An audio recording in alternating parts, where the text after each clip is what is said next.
ma belle-mère a pris mon passeport et l'a brûlé. Il s'est rapidement transformé en flamme et en cendres. Maintenant, je ne peux plus partir en vacances sur l'île de St. B.S. J'étais choquée et je lui ai demandé ce qui se passait.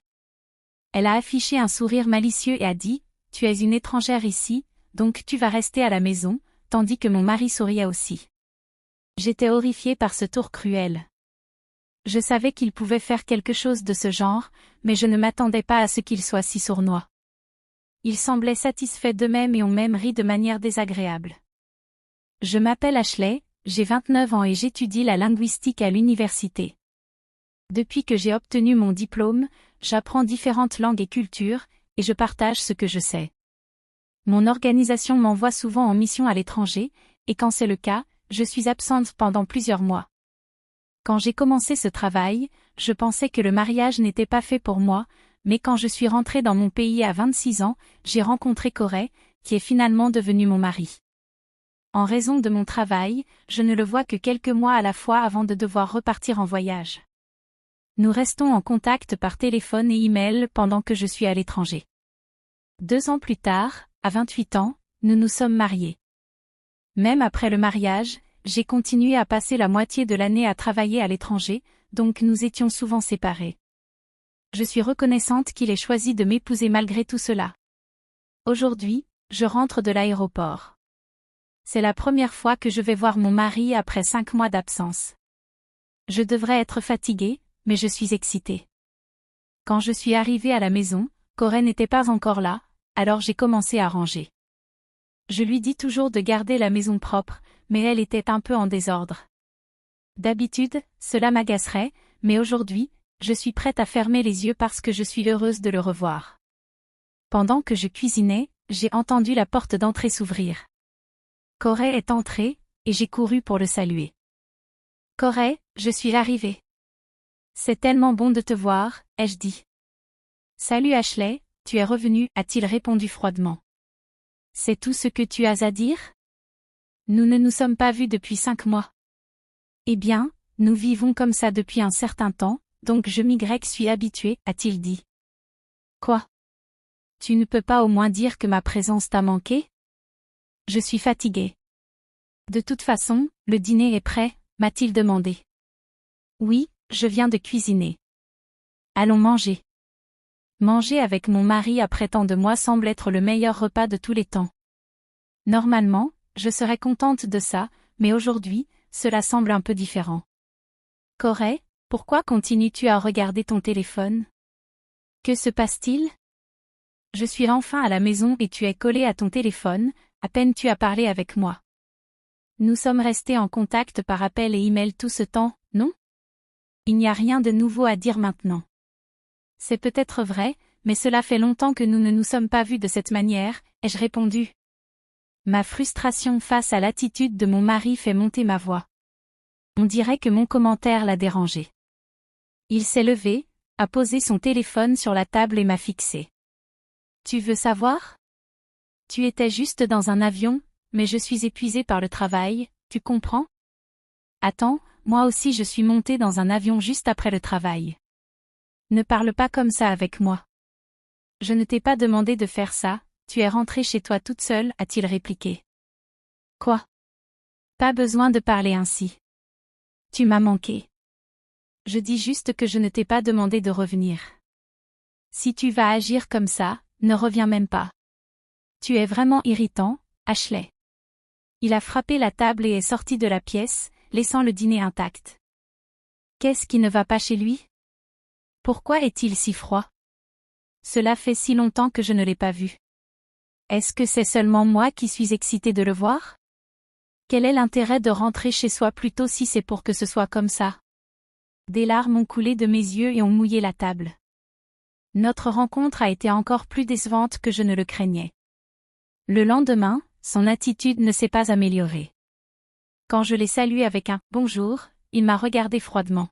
« Je t'envie », a-t-il dit. « Tu peux te détendre à la maison tout le temps, tandis que je suis coincée au travail. » Ce n'est pas vrai, ai-je répondu. J'ai beaucoup de travail à faire, comme résumer nos activités et préparer la prochaine session de formation. C'est beaucoup de travail, plus que tu ne l'imagines. De toute façon, c'est quelque chose que tu peux faire chez toi. J'aimerais avoir un travail où je pourrais passer la moitié de l'année comme ça, a-t-il dit. Je ne suis qu'un gars de l'entreprise, alors je dois aller travailler. Profite de ton temps à la maison, princesse, a-t-il ajouté. Qu'est-ce que c'était, Corey? En m'ignorant, mon mari est sorti de la maison.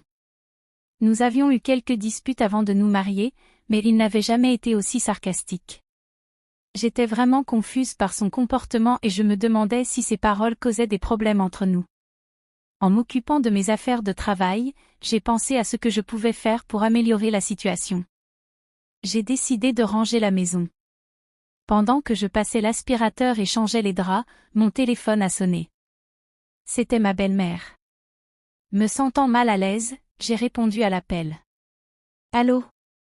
Salut, Ashley, ça fait longtemps. J'ai entendu dire que tu es rentré chez toi et que vous avez eu une dispute hier. Oui, c'est vrai.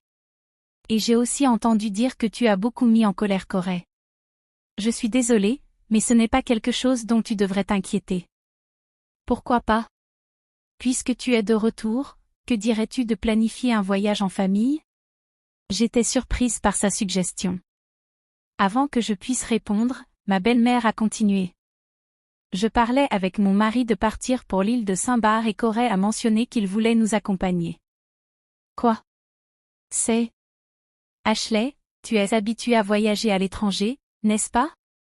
Pourrais-tu nous aider avec les réservations d'hôtel? Ou as-tu des difficultés à comprendre ce que ta belle-mère te demande de faire? Sa voix est devenue plus froide, laissant entendre qu'elle ne voulait pas vraiment voyager avec moi. Elle pensait juste que ce serait plus facile pour elle, puisque j'avais de l'expérience avec les voyages. Je savais que ma belle-mère n'avait pas une bonne opinion de moi. Elle avait été sarcastique depuis le premier jour où nous nous sommes rencontrés à la réception du mariage. Même après 2 ans de mariage, les choses n'avaient pas changé. Souvent, je recevais des messages d'elle pendant que je travaillais à l'étranger. Comment peux-tu être une épouse et être loin de chez toi pendant des mois? Si tu ne prends pas soin de la maison, je préfère que mon fils se soit marié avec quelqu'un d'autre. C'était une erreur de le laisser se marier avec toi. C'était le genre de message que je recevais d'elle, donc j'avais déjà un mauvais pressentiment au sujet de cet appel. Je n'aurais jamais imaginé qu'on l'utiliserait pour planifier un voyage en famille, mais peut-être que c'était mieux que les insultes habituelles. J'étais frustrée avec moi-même de ne pas pouvoir dire « non », même sachant que j'étais utilisée. Quelques heures plus tard, mon mari est rentré du travail avec une humeur bien meilleure que tout à l'heure. Il a jeté son sac sur le canapé et, avec un large sourire, m'a appelé. Ma mère a appelé, n'est-ce pas? On va faire un voyage à Saint-Barth. Oui, j'ai entendu, mais tu sais quoi? Quoi? Tu ne penses pas à refuser, n'est-ce pas? Maman veut que tu viennes avec nous. Je comprends, mais pourquoi ne vas-tu pas juste avec tes parents, comme prévu à l'origine? Dès que j'ai dit cela, l'expression de mon mari a changé. Il a fait un bruit irrité avec sa langue et son ton est devenu plus menaçant. Tu dois comprendre ton rôle ici. La seule fois où tu es utile pour nous, c'est quand nous voyageons. C'est vrai, n'est-ce pas? De toute façon, tu vas t'occuper de toutes les réservations de vol et d'hôtel, et tout doit être à mon nom, comme tu le sais probablement déjà. Corey, tu vas payer tout le voyage, ai-je demandé. De quoi tu parles? On va partager les coûts 50-50e. C'est un petit prix à payer pour montrer du respect à nos parents. Qu'est-ce que ça veut dire, ai-je questionné. Si tu as le temps de rester à la maison à ne rien faire, fais les réservations maintenant. Ce n'est pas juste. Je ne veux pas, ai-je répliqué. Mon mari a pris une bière dans le réfrigérateur et l'a bu d'un seul coup. J'avais beaucoup de choses en tête, mais je ne savais pas ce qui pourrait se passer si je résistais. J'étais honteuse, mais je n'avais d'autre choix que de faire ce que mon mari et ma belle-mère voulaient. J'ai fait tous les arrangements pour les vols et l'hébergement pour le voyage à Saint-Barth, exactement comme mon mari l'avait ordonné. Le jour du voyage, je devais les chercher chez mes beaux-parents et aller directement à l'aéroport. Quelques jours avant le voyage, je n'ai pas pu dormir. Au milieu de la nuit, j'ai réalisé que mon mari, qui aurait dû être à mes côtés, n'était pas là. Je suis allée dans le salon et je l'ai entendu parler au téléphone avec quelqu'un. Ah, tout va bien. Ça va, maman. Je serai là demain matin, comme prévu. Maman, s'il te plaît, règle la question du passeport. De toute façon, je suis vraiment impatient. Je vais m'assurer de te la présenter quand je reviendrai. J'étais intriguée par certaines choses qu'il avait dites, passeport, la présenter. Comme il l'appelait « maman », j'étais presque certaine qu'il parlait à ma belle-mère. Il semblait qu'il se passait quelque chose entre eux que je ne savais pas. Depuis le début, il ne me semblait pas normal qu'il veuille que j'aille à ce voyage. Que pouvait-il bien planifier si j'allais chez mes beaux-parents? Je n'avais pas tous les détails, mais j'ai décidé d'être extrêmement prudente jusqu'au jour du voyage. Le jour de notre voyage à Saint-Barth est enfin arrivé. J'ai préparé mon bagage à main et mon sac, qui comprenait aussi des affaires de mon mari. Tout étant prêt, mon mari et moi sommes partis chez mes beaux-parents. Je me préparais à tout ce qui pourrait se passer, sachant que je devrais faire face à cela.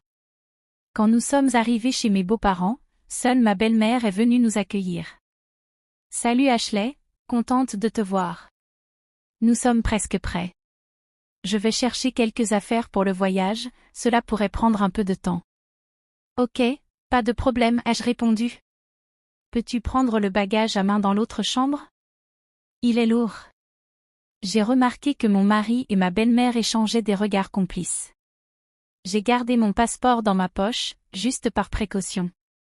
Suivant les instructions de mon mari, j'ai ramené le bagage à main dans le salon. Là se trouvait ma belle-mère, souriante avec une touche de malice. Elle tenait un passeport et souriait. « Maintenant, tu ne vas plus au voyage à Saint-Barth, dit-elle. Je vais brûler ce passeport tout de suite. Qu'est-ce que tu viens de dire, ai-je demandé, effrayée. Je t'ai juste utilisé pour organiser les préparatifs du voyage. Que fais-tu ici? Tu es une étrangère, alors tu resteras derrière. Quel dommage. Elle est allée dans la cuisine, a allumé le passeport avec un briquet et l'a regardé brûler. Le passeport a commencé à se transformer en cendre noire dans l'évier.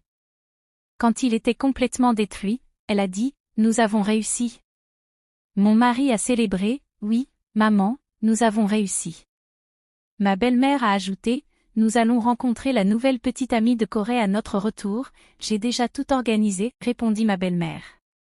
Nous n'avons plus besoin de cette femme inutile, dit mon beau-père. Tu sais quand quelque chose ne fonctionne pas. Il a sorti son téléphone et m'a montré des photos de lui avec une autre femme, semblant satisfait de lui-même. Je ne vais pas divorcer de toi à cause de ma réputation, mais tu resteras ici pendant que nous voyageons. Quand nous reviendrons, je déménagerai avec elle, et tu pourras partir. Ma belle-mère a ri follement aux paroles de mon mari, et ses expressions étaient pleines de malice. À ce moment-là, j'ai su que je n'appartenais plus à une famille comme celle-là. J'ai forcé un sourire et dit, « Au fait, à qui appartient ce passeport? » De quoi tu parles? C'est le tien, bien sûr. Je l'ai pris dans ton sac, donc c'est ton passeport, dit-elle, un peu confuse. Mon passeport est juste ici, ai-je dit, en le tenant. Le visage de ma belle-mère est devenu pâle alors qu'elle me regardait, paniquée. Ce n'est pas possible, dit-elle, d'une voix tremblante. Oui, c'est mon passeport. Regarde par toi-même. On aurait dit que ma belle-mère était entrée dans mon sac, par erreur, avait cru avoir trouvé mon passeport. Comment a-t-elle pu le brûler sans vérifier correctement, surtout avec ses plans malicieux? À qui appartenait le passeport que j'ai brûlé alors, demanda-t-elle, la voix tremblante. Je pense que c'était le passeport de ton fils qui était là. Ma belle-mère est devenue blanche et a commencé à trembler. Mon mari, furieux, a commencé à la blâmer. Maman, qu'est-ce que tu as fait? Je t'ai dit de faire attention. J'ai juste trouvé un passeport dans son sac. Qui aurait pensé qu'il m'appartenait? Je ne veux pas savoir, tu n'as pas vérifié correctement et maintenant regarde ce qui s'est passé. Tu dis que c'est de ma faute? Si tu avais vérifié depuis le début, je n'aurais pas fait cette erreur, répliqua-t-elle. En peu de temps, ils ont commencé à se blâmer l'un l'autre. J'étais furieuse et dégoûtée par leur comportement. Ashley, fais quelque chose, cria mon mari, mais je n'étais pas prête à reculer.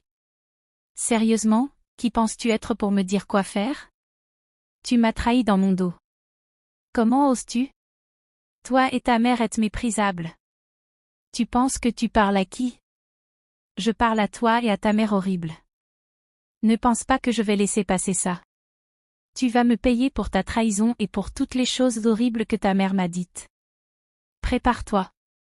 À ce moment-là, mon beau-père est descendu les escaliers. Que se passe-t-il? Que faites-vous? Quand j'ai raconté tout à mon beau-père, il est devenu furieux. Le voyage a été annulé, ma belle-mère a divorcé, et mon mari a été déshérité par son père et interdit de revenir à la maison. J'ai consulté un avocat et nous avons finalisé le divorce. J'ai également exigé une pension alimentaire tant de mon ex-mari que de ma belle-mère. Ils ont dû payer la pension en une seule fois et couvrir les frais d'annulation du voyage à Saint-Barth.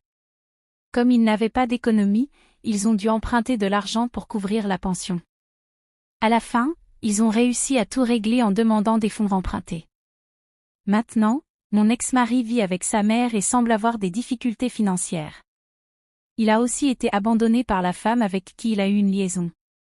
Quant à moi, j'ai utilisé l'argent de la pension pour déménager dans un appartement et j'adore vivre seul. Après toutes les trahisons et les mauvais traitements, j'ai traversé de nombreuses difficultés, mais maintenant je suis libre et j'adore la vie. Je prévois de continuer à voyager, à apprendre sur différentes cultures et à partager mes expériences avec le monde. Merci d'avoir regardé. Si vous avez aimé l'histoire, abonnez-vous à notre chaîne. On se retrouve dans la prochaine vidéo.